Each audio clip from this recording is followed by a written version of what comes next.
नमस्कार दोस्तों, स्वागत है आपका स्टडी फॉर सिविल सर्विसेज में। यदि स्टडी फॉर सिविल सर्विसेज के छात्र हैं तो ये वाला टेलीग्राम जरूर ज्वाइन करके रखिए।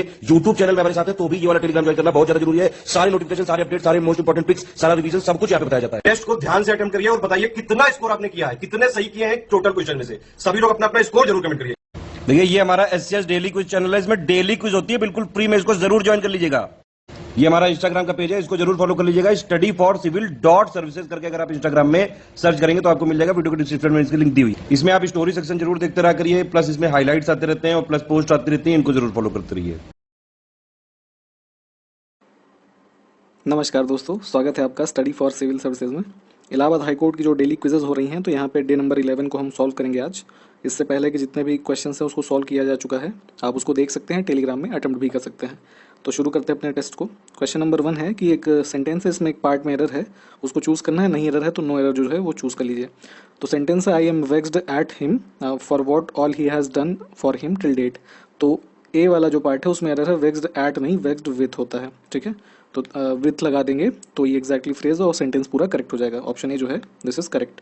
2 नंबर क्वेश्चन है कि he was to blank space है, इसमें आपको फिल करना है। तो he was to blank space to make a statement before the boss. तो यहाँ पे टिमिड जो है, टिमिड को यूज़ करेंगे। टिमिड का मतलब होता है कि मतलब जैसे किसी को समवन इज फीलिंग और showing a lack of courage, है ना, लैक ऑफ कॉन्फिडेंस। तो अपने वो बॉस के सामने उसको कॉन्फिडेंस नहीं है ना, लैकिंग करेज, ये वाला स्टेटमेंट ये बन रहा है। तो ऑप्शन सी जो है वो चूज़ करेंगे। नेक्स्ट क्वेश्चन है कि choose the one which best express the meaning of given word. तो यहाँ पे वर्ड क्या है, ये देखिए, रीटरेट, है ना। तो इसका जो एग्जैक्ट मीनिंग होगा इसमें से वो क्या होगा, तो ऑप्शन डी जो है रिपीट, ठीक है। रीटरेट का मतलब होता है बार बार किसी चीज़ को दोहराते रहना, तो रिपीट हो जाएगा उसका एग्जैक्टली मीनिंग, ठीक है। नेक्स्ट क्वेश्चन देखते हैं। इसमें है कि एक वर्ड है, इसका ऑपोजिट चूज करना है। तो वर्ड है आपका पेल्यूसिड, ठीक है, ये लिखा हुआ है। तो इसका जो एग्जैक्ट मीनिंग ऑपोजिट मीनिंग होगा वो क्या होगा, तो इसमें टॉर्पिड, एक्सप्लिसिट, मर्की या फिर लिम्पिड, ठीक है। तो यहाँ पे जो इसका ऑपोजिट होगा मर्की हो जाएगा, ठीक है। मर्की का मतलब होता है कि जैसे समथिंग वेरी डार्क, है ना, या फिर जैसे कह लीजिए फॉगी है, धुंधला है, ठीक। तो ये हो जाएगा प्लेसिड का, पेल्यूसिड का ऑपोजिट। 5 नंबर क्वेश्चन में है कि एक ईडियम है, उसका आपको मीनिंग चूज करना है। तो ईडियम क्या है कि ये देखिए यहाँ पे है, to wrangle over an ass shadow, ठीक है। तो इसका जो एग्जैक्ट मीनिंग होता है to wrangle over an ass shadow, तो ये होता है ऑप्शन ए जो है, नहीं सॉरी माफ कीजिएगा, ऑप्शन सी जो है this is correct, to quarrel over trifles, है ना। मतलब कि ऐसे समझ लीजिए कि छोटी छोटी बातों पर लड़ाई करना, तो वो हो जाएगा इसका मीनिंग, ठीक है। नेक्स्ट क्वेश्चन देखते हैं। 6 नंबर क्वेश्चन में है कि एक सेंटेंस है, उसमें कोटेड पार्ट है, ठीक है, ये देखिए। और उसको इम्प्रूव करने के लिए क्या चूज कर सकते हैं, तो सेंटेंस हमारा है, यहाँ से देखिए फादर से स्टार्ट हो रहा है। Father would have been appreciated your effort if you had informed him, ठीक है, कि पिताजी ने तुम्हारे जो भी एफर्ट है उनको अप्रिशिएट किया होता, मतलब सराहना की होती अगर तुमने उनको इन्फॉर्म किया होता। ये हिंदी में मीनिंग बन रहा है। तो यहाँ पे जो इसको इम्प्रूव करेंगे तो ये हो जाएगा ऑप्शन बी जो है, वुड हैव अप्रिशिएटेड, ठीक है। वुड हैव बीन का यूज़ नहीं होगा, तो ऑप्शन बी जो है this is correct. 7 number question है कि आउट ऑफ द 4 ऑल्टरनेटिव्स आपको सब्सटीट्यूट करना है, मतलब 1 वर्ड सब्सटीट्यूशन चूज करना है। तो स्टडी ऑफ ट्यूमर्स, तो इसका मतलब होता है ऑन्कोलॉजी। ऑप्शन बी जो है, ऑन्कोलॉजी मतलब कि स्टडी ऑफ ट्यूमर, मतलब जो कैंसर होता है ना, कैंसर की स्टडी को ऑन्कोलॉजी बोलते हैं। ट्यूमर बेसिकली कैंसर ही होता है। नेक्स्ट क्वेश्चन है कि इसमें इनकरेक्टली वर्ड जो है वो चूज करना है आपको।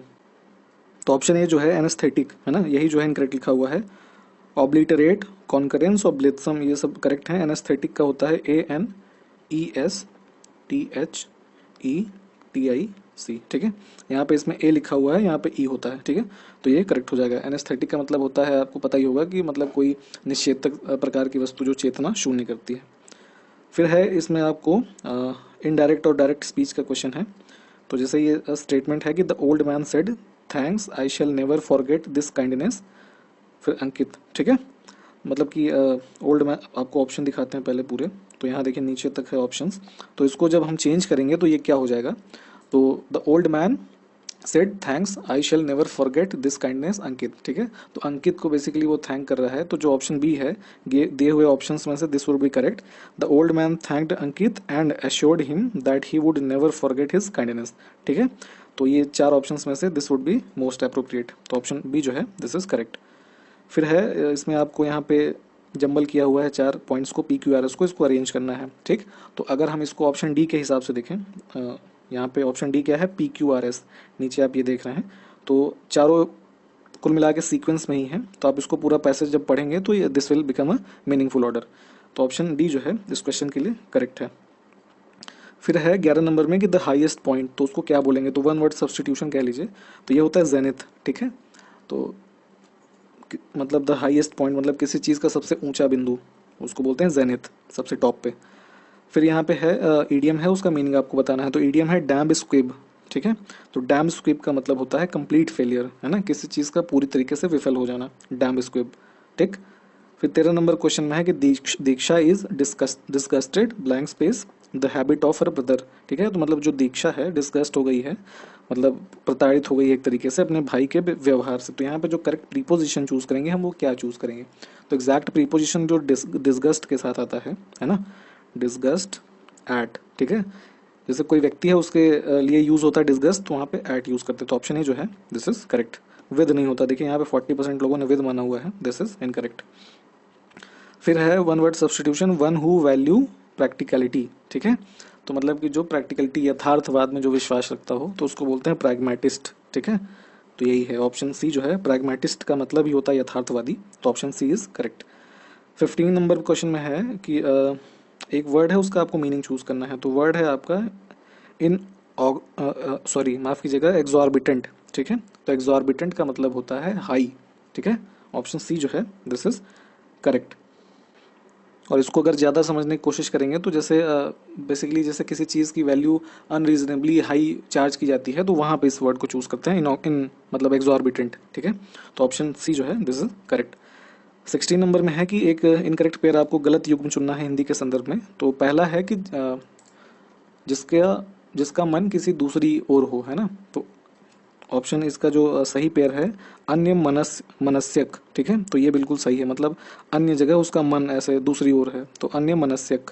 फिर है दूसरा जिसका कोई निश्चित घर ना हो, तो ये निकेत है बट वो होता है अनिकेत, ठीक है। जिसका कोई घर ही ना हो, निश्चित घर ना हो, यहाँ वहाँ कहीं रहता हो, तो अनिकेत। तो ये बी जो ऑप्शन है यही गलत है। फिर तीसरा है जो पहले पढ़ा न गया हो अपठित, ये बिल्कुल ठीक है। दोपहर के बाद का समय अपराह्न, ठीक है। तो ऑप्शन बी जो है दिस इज इनकरेक्ट।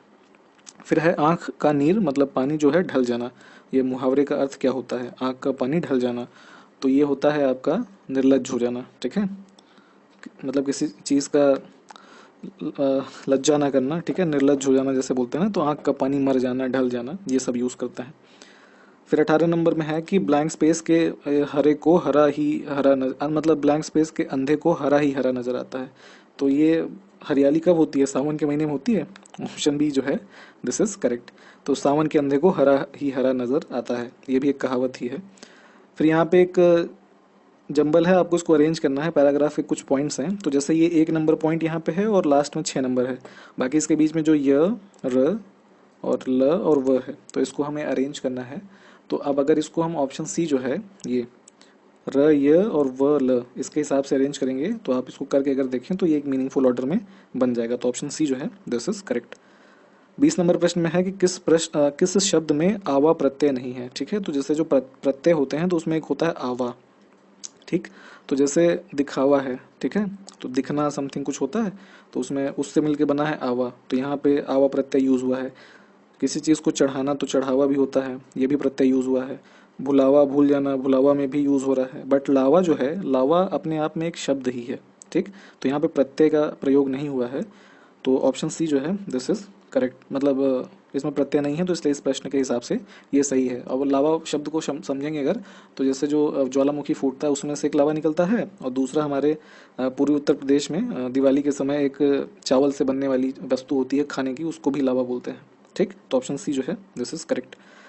21 नंबर प्रश्न में है कि a person lent certain some of money at 10% per annum simple interest, है ना। तो 10% की वार्षिक ब्याज पे कोई पैसा किसी ने दिया। In 20 years the interest amounted to 500 rupees more than the sum, मतलब कि जो पैसा उसने दिया था उससे ज़्यादा हो गया 500 20 वर्षों के बाद। तो अब पूछा जा रहा है आपसे कि what was the sum lent, मतलब कि पैसा कितना जो है वो दिया गया। तो इसको सॉल्व करके यहाँ पे देख लेते हैं। अब यहाँ इसको अगर मान लीजिए जो दिया हुआ पैसा है वो x है, ठीक, x रुपीज़ हमने मान लिया। तो अब यहाँ पे ये x रुपीज़, ठीक है, 20 वर्षों का समय जो फॉर्मूला है उसी पे हम बैठा लेते हैं। और फिर यहाँ पे रेट हमने ले लिया, ठीक, और 100 और x प्लस 500, क्योंकि वो 500 रुपये जो है वो बढ़ जा रहा है। इसको सॉल्व करेंगे 2x इक्वल्स 2x प्लस 500, ठीक। तो यहाँ x की जो वैल्यू आ जाएगी 500 ही आ जाएगी। तो ऑप्शन बी जो है दिस इज करेक्ट। फिर यही प्रश्न यहाँ पे हिंदी में लिखा है। फिर 22 नंबर प्रश्न है कि 3 partners ABC share profit such that 3 times the share of A, ठीक है। तो 3 times share of A is equals to 2 times the share of B, ठीक है, 2B and equals to 12 times the share of C, ठीक है। What is the ratio of profits of A, B and C respectively. तो हमें यहाँ इनका जो profit का रेशियो है वो निकालना है, ऑप्शन जो दिया हुआ है तो इसको निकाल लेते हैं। इक्वेशन को बैलेंस करेंगे यहाँ पे, तो ये हो जाएगा 2 इंटू 12, ठीक है, रेस टू 3 इंटू 12 और 3 इंटू 2, ठीक। तो ये आ जाएगा 24, ये हो गया 36 और ये हो गया 6, ठीक। तो इसको सिंप्लीफाई और फर्दर करेंगे तो 4 रेस टू 6 रेस टू 1, ठीक। ये आ जाएगा हमारा जो उनके प्रॉफिट्स का रिस्पेक्टिवली रेशियो है। तो ये किस ऑप्शन में दिया है, ऑप्शन सी, ठीक। वही प्रश्न यहाँ पे हिंदी में लिखा है। फिर 23 नंबर प्रश्न है कि जिस प्रकार बनाना जो है वो फ्रूट है तो जिंजर क्या है, ठीक। तो मतलब जो आपका अदरक होता है ये होता है तना, ठीक है, उसको तने की कैटेगरी में रखा गया है या मानते हैं। तो ऑप्शन डी जो है दिस इज करेक्ट, ये जड़ नहीं है तना है। फिर है यहाँ पे आपको एक मतलब पेयर दे रखे हैं, इसमें ऑड चूज करना है। तो 49 64, ठीक। तो यहाँ पे हो क्या रहा है, बेसिकली जो लॉजिक है ये 7 का स्क्वायर है, ये 8 का स्क्वायर है, ठीक, इस तरीके से लिखा हुआ है। फिर है यहाँ पे देखिए ऑप्शन बी जो है ये 576 और 729। तो 576 जो है वो आपका 24 का स्क्वायर होता है और 729 होता है 27 का स्क्वायर, ठीक। तो यहाँ पे अब चूंकि ये देखिए क्रमागत संख्या है ना 7 और 8, लेकिन ये 24 27 के बीच में गैप आ रहा है। चलिए 441 और 84 को देख लेते हैं। तो 441 जो होता है आपका 21 का स्क्वायर होता है और 484 जो है 22 का स्क्वायर होता है। तो ये भी बिल्कुल ठीक है। और 100 के लिए तो ये 10 का स्क्वायर है और 121 जो है वो 11 का स्क्वायर होता है। तो हमारा जो ऑप्शन बी था यहाँ पे बीच में 24 और 27 के बीच में 2 का गैप आ रहा है, तो इस हिसाब से ये ऑड हो जाएगा। तो ऑप्शन बी जो है दिस इज करेक्ट। 25 नंबर में है कि इन द फॉलोइंग क्वेश्चन एक वर्ड दिया हुआ है, वर्ड है आपका रिप्रेजेंटेशन। इसको यूज करके निम्नलिखित में से कौन सा शब्द नहीं बना सकते हैं ना। तो ट्रीज बन जाएगा, स्ट्रिक्ट भी बन जाएगा, सॉरी स्ट्रिक्ट नहीं बनेगा क्योंकि इसमें देखिए रिप्रेजेंटेशन में कहीं सी नहीं है, ठीक है। तो यही इसका प्रश्न का आंसर है, पेंट और सीनेटर बन जाएगा। तो हमारा जो उत्तर है क्या हो गया, ऑप्शन डी जो है सॉरी बी स्ट्रिक्ट, ठीक है। ये देखिए हाँ। फिर इसके अगला प्रश्न देखते हैं 26 नंबर में है कि दिए हुए सॉरी वही प्रश्न यहाँ पे हिंदी में लिखा है। फिर अगला प्रश्न देखते हैं कि what does count a function जो है, तो ये MS एक्सेल की यहाँ पे बात हो रही है। काउंट ए फंक्शन जो है वो क्या करता है, ठीक। तो इसमें जो जैसे कि ये किसी मान लीजिए वर्कशीट पे आप काम कर रहे हैं और जो ब्लैंक सेल्स हैं उसमें है ना, ऐसे सेल्स होती हैं, तो काउंट नॉन एम्प्टी सेल्स, ठीक है। तो जिस सेल में डेटा है उनकी संख्या को काउंट करता है। तो ऑप्शन ए जो है यही से सही है, बाकी के जो 3 ऑप्शन हैं दीज आर रॉन्ग। 27 नंबर में है कि MICR is exclusively used in. तो MICR का जो यूज़ होता है इसका फुल फॉर्म होता है मैग्नेटिक इंक कैरेक्टर रिकॉग्निशन। तो जैसे जो चेक बुक होती है जब आप पैसा निकालने जाते होंगे तो उसमें यहाँ पे नीचे एक ऐसे कोड होता है, थोड़ा ब्लर टाइप का होता है but there is a code. तो ये यूज़ होता है बैंकिंग इंडस्ट्री में, ठीक है। तो जो फोर्जरी वाले चेक्स होते हैं या कोई फ्रॉड्स के केसेस होते हैं वहाँ पे इस चीज़ को ऐसे कैटेगराइज करने के लिए या आइडेंटिफाई करने के लिए बैंक इसको यूज़ करता है MICR, ठीक। तो ऑप्शन डी जो है दिस इज करेक्ट।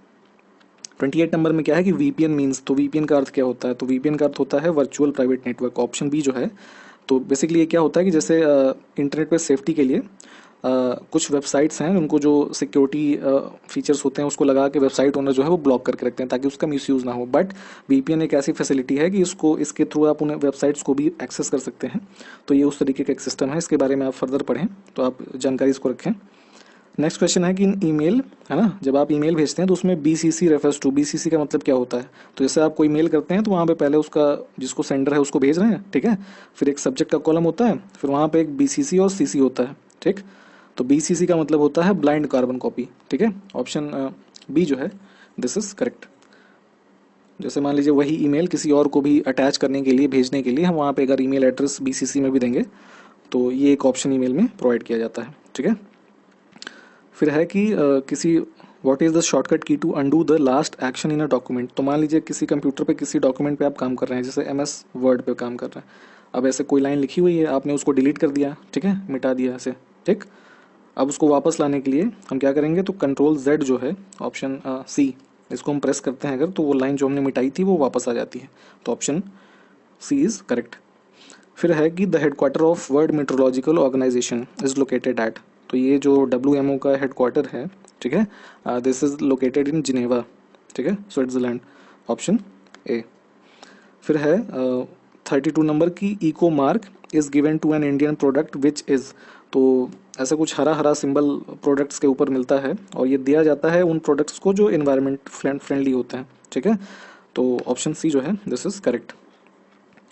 फिर है कि mission fingerling is a programme which is related to. तो मिशन फिंगरलिंग जो है this is related to blue revolution. तो ब्लू रिवॉल्यूशन किससे रिलेटेड है, आपका जो मछलियों की क्रांति है, फिश क्रांति, ठीक है, उससे संबंधित है और उसी से रिलेटेड मिशन फिंगरलिंग है, option see this is correct.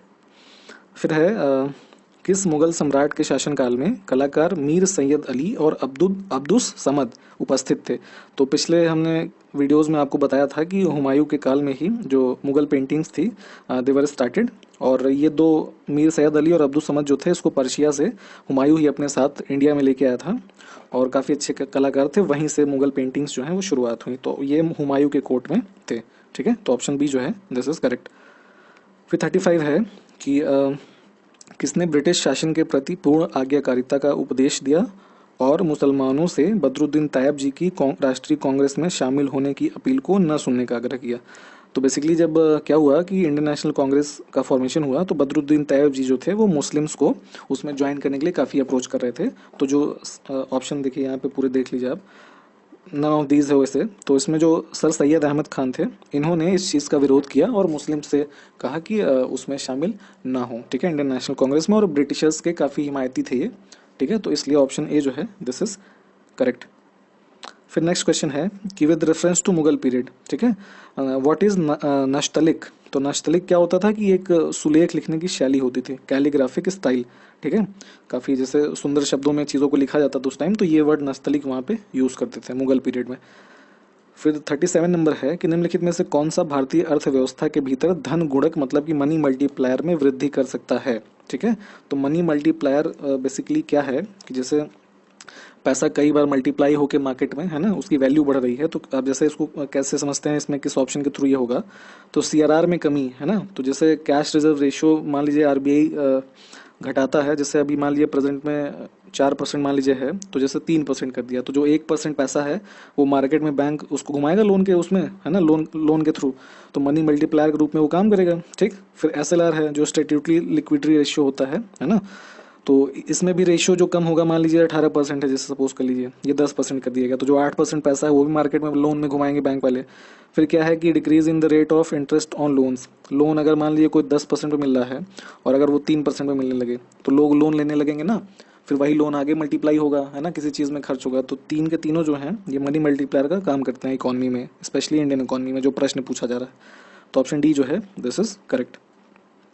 फिर क्या है कि which of the following is considered as the legal tender in India. तो लीगल टेंडर देखिए क्या है, करेंसी नोट्स हैं और सिक्के हैं, चेक नहीं होता है, ठीक है, चेक को उस कैटेगरी में नहीं रखा गया। तो ऑप्शन डी जो है this is correct, legal tender, currency notes and सिक्के। फिर है प्रधानमंत्री फसल बीमा योजना किस वर्ष जो है वो शुरू की गई। तो ये शुरू की गई थी आपका ऑप्शन सी जो है 2016 के अप्रैल मंथ में शायद इसको शुरू किया गया था। तो option C is correct. Next question है कि which of the following is provided to plants by their roots, ठीक है। तो जैसे मान लीजिए कोई पौधा है, ये उसकी जड़ें हैं, ठीक है, तो अब जड़ों के थ्रू इनमें से क्या उसको प्रोवाइड किया जाता है, तो नाइट्रोजन, सल्फर, पोटेशियम, ठीक। तो अब जैसे फर्टिलाइजर के कंपोनेंट्स होते हैं ना ये, तो उसकी जड़ में जैसे मान लिया आपने फर्टिलाइजर दिया तो जड़ के थ्रू उसके पेड़ को पूरी तरीके ऊपर जहाँ तक उसकी जरूरत है वहाँ तक पहुँच गया। तो ऑप्शन डी जो है दिस इज करेक्ट।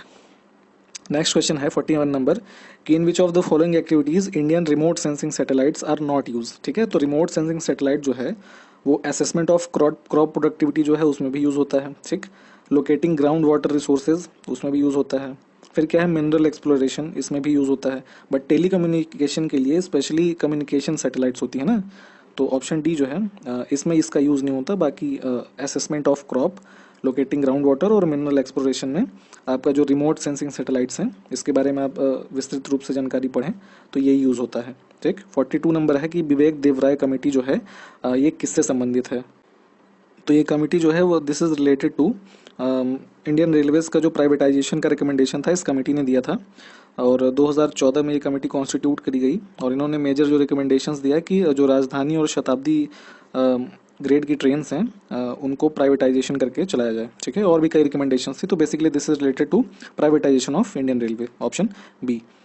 43 नंबर है कि जेंडर बजट जो है शब्द पहली बार केंद्रीय बजट द्वारा किस वर्ष पेश किया गया था। ठीक, the term gender budget was first introduced by union budget in which year. तो जो सेंट्रल गवर्नमेंट यूनियन बजट पेश करती है तो उसमें जेंडर बजट जो शब्द है उसको उन्होंने सबसे पहले प्रस्तुत किया 2001, मतलब जो वर्ष 2001 है उसमें।